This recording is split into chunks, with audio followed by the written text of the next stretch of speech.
On October 29, 2012, Superstorm Sandy made a left turn and crashed into the New York and New Jersey shorelines. The storm surge topped out at 4.2 meters, flooding New York's subway system, nearly all of its road tunnels, and miles of streets.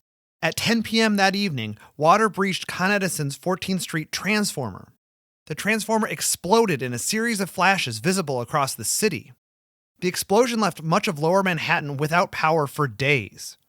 Now, it's pretty much expected that big storms might result in power outages, but with big storms like Sandy happening more frequently and climate change exacerbating storm surges, power outages are going to be more frequent and more widespread. Electricity is essential for the rescue effort and for repairing and rebuilding after a major storm. Many of the buildings in Lower Manhattan remained flooded for days because there was no power for the pumps. So what can be done to make a city's electrical infrastructure more resilient in the face of more powerful and more frequent storms? How would New York fare if another Sandy made landfall today? This video is sponsored by Siemens. Thanks, Siemens. The fundamental truth here stems from an important scientific concept. Electricity and water just don't mix. Unfortunately, most people in the world live near oceans, rivers, and lakes, and it makes sense to build power plants close to population centers. In the case of nuclear power plants, they have to be built near water sources to provide water for cooling the reactors. This explains the Fukushima nuclear disaster back in 2012. The plant lost emergency power, and it wasn't able to pump water to cool the reactors, and it melted down. So water and electricity don't mix, but cities are located near water, so we have a problem. In the New York region, power plants generate over 32,000 megawatt hours of power, and 28% of the power generated are in plants located in the current floodplain. The floodplain in 2050 will be larger, and 59% of the power will be generated in facilities in that floodplain. And power plants are just one part of the electrical grid. Sandy knocked out or damaged 165 electric substations, 7,000 transformers, and 15,000 power poles. Wind did some of that damage, but the storm surge and coastal flooding played a major role. So that's a lot of infrastructure located near water. What can be done to make it more resilient? Well, the first thing you can do is move it away from the water. One way you can do this is to build more renewable sources like wind and solar. These options don't need to be in a floodplain, and they have the added benefit of not contributing to climate change, which exacerbates these kind of storms. Some wind turbines are at sea, but they can feather their blades to avoid damage and ride out storms. Our grid won't be 100% renewable anytime soon, and it's very difficult to move electrical infrastructure like a power plant or transformer. It's expensive and a complicated engineering challenge. One example of this is the 14th Street transformer, the one that blew during Sandy. In lieu of moving the transformer, they added a 5-foot concrete wall around a relay building and raised the transformers, switchgears, and reactors up 1.4 meters. The cable running through the site was protected with rubberized foam to keep water out.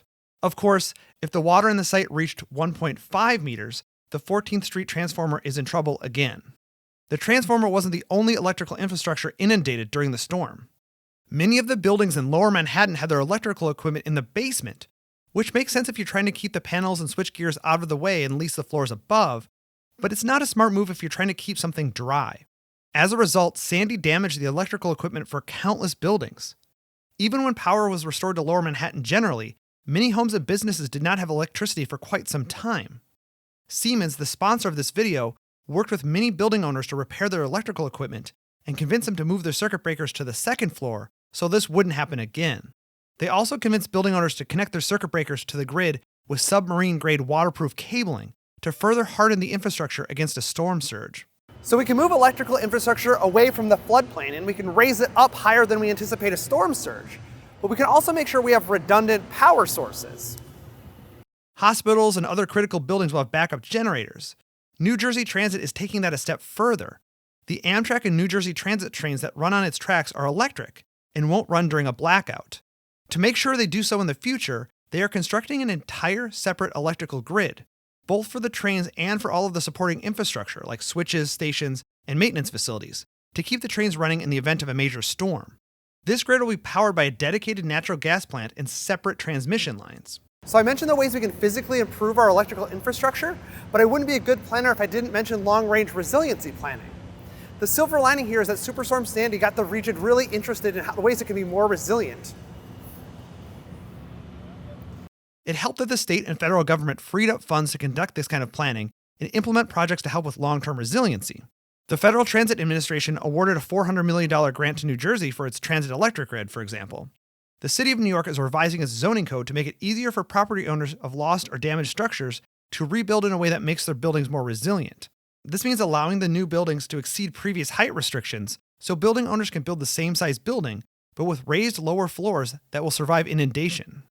With all of these improvements, will the New York region's electrical infrastructure be better prepared when the next superstorm or hurricane strikes? Yes, absolutely. If Sandy happened again, Lower Manhattan would likely not lose power. But there's still more to do in the long term to harden the area's infrastructure as storms become more frequent and more powerful.